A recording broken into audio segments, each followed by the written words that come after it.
Bueno, estem davant del memorial a les víctimes de la repressió i la violència a Picanya. Aquest memorial va néixer en el 2022 a través de la iniciativa del Centre d'Estudis Locals, amb el suport de l'Ajuntament de Picanya i amb el suport de diferents institucions. Tot el ple de l'Ajuntament aprovà la iniciativa de construir un memorial permanent per al record de les víctimes de la repressió ocorrida durant els anys 39 al 48.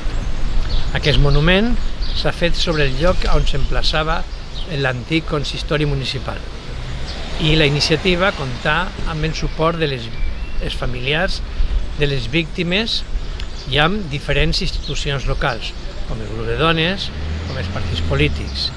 La idea era que hi haguera un record permanent sobre aquestes víctimes que tant feren per la democràcia, per la república i per les nostres llibertats.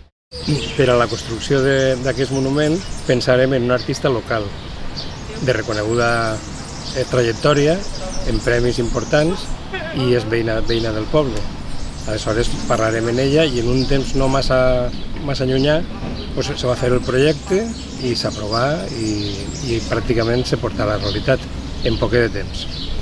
L'artista en qüestió és Maria José Planells.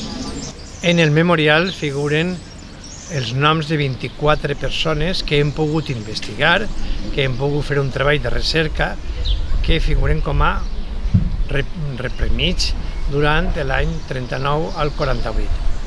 Ahir hem intentat separar les persones que morigueren i per tant foren assassinats.